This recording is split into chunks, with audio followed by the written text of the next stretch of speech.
ఇదిగో ఇటు చూడు బాబు. చెప్పండి. డాక్టర్ భారతి ఉన్నారా పోయారా?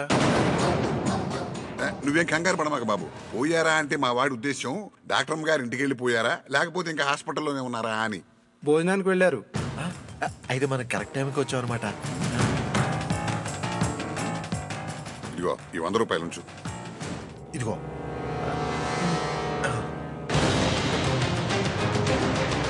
ఇదిగో ఇప్పుడు ఈ ఫోటోలో ఉన్న అమ్మాయిని ఈ హాస్పిటల్లో గానీ డాక్టర్ పక్కన గానీ ఎప్పుడైనా చూసావా?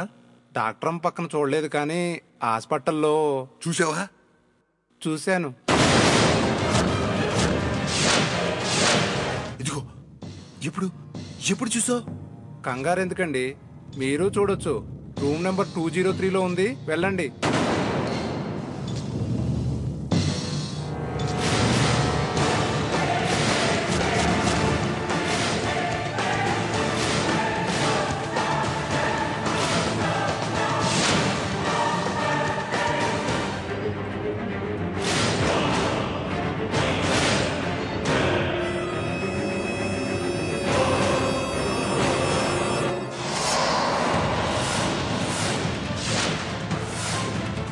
ఇదెవరు నాన్న? ఇది అరుంధతి ఎందుకు అవుతుంది? మన కాంపౌండర్ గారు అరుంధతి ఇక్కడే ఉందని చెప్పాడు. ఇంకా నయ్యో, ముందు చూసుకోపోతే ఎంత ప్రమాదం జరిగేది. పద పద.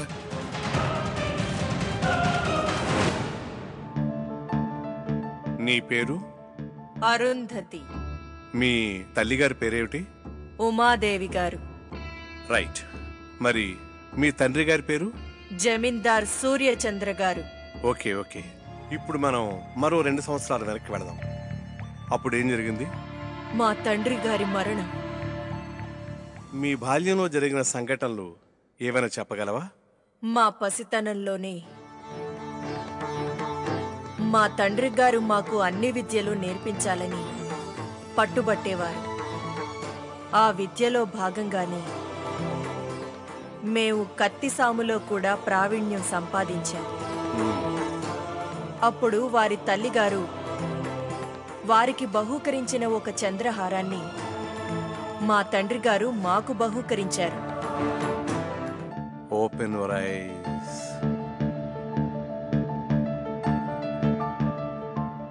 గుడ్. డాక్టర్, ఆ అమ్మాయి మీ దగ్గర ఉంటే ఆమె ప్రాణానికే ఆపద కలుగుతుందని నాతో పర్సనల్ ట్రీట్మెంట్ చేస్తున్నారు. బట్ ఒక సైకియాట్రిస్ట్గా ఆ పేషెంట్ని అబ్జర్వ్ చేశాక తను ఈ జన్మలో ఎవరో ఏమిటో అని తెలుసుకోవాలనే మీ కోరిక నెరవేరదు. తనిప్పుడు పూర్తిగా గత జన్మలోని అరుంధతిగా మారిపోయింది. తనకు గుర్తున్నవన్నీ ఆ జన్మలోని జ్ఞాపకాలే. అంటే ఈ జన్మలో తను ఎవరు అని తనకి గుర్తుకొచ్చే అవకాశమే లేదంటారా? తలకి బలమైన దెబ్బ తగలడంతో అమ్నీషియా కారణంగా ఆ పేషెంటు తనను తను మర్చిపోయి గత జన్మ గుర్తురావడం ఎలా జరిగిందో, మళ్ళీ అలాంటి సంఘటనే జరిగినప్పుడు మళ్ళీ అరుంధతిని మర్చిపోయి మామూలు మనిషి అయ్యే అవకాశం కూడా లేకపోలేదు. అంటే అలాంటి ప్రమాదం జరగనంత వరకు భయపడాల్సిన అవసరం లేదంటారా? అది కూడా కాన్ఫిడెంట్గా చెప్పలేదు. తన వాళ్ళను చూసినప్పుడు గాని, ఒకవేళ వాళ్లతో కలిసి తిరిగిన ప్రదేశాలకు వెళ్ళినప్పుడు గాని తిరిగి ఆ జ్ఞాపకాలు గుర్తుకొచ్చే అవకాశం ఉంది.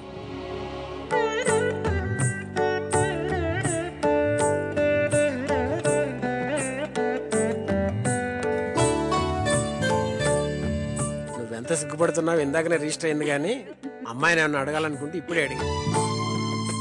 పెళ్లికి ముందే అన్ని తెలుసుకుంటే థ్రిల్లే ఉంటుందమ్మా. వీడొకడు ఎవరికి అర్థం కాడు. పంతులు గారు, దివ్యమైన ముహూర్తం ఈ నెల 28వ తేదీన ఉందండి. ఆదివారం 8:30 రోహిణి నక్షత్రం ప్రవేశిస్తుందండి. దివ్యమైన విశిష్టమైన ముహూర్తం అండి. మీ ఉభయులకి సమ్మతం అయితే తాంబూలాలు మార్చుకోండి. మాకు సమ్మతమే బావగారు. మాకు సమ్మతమే.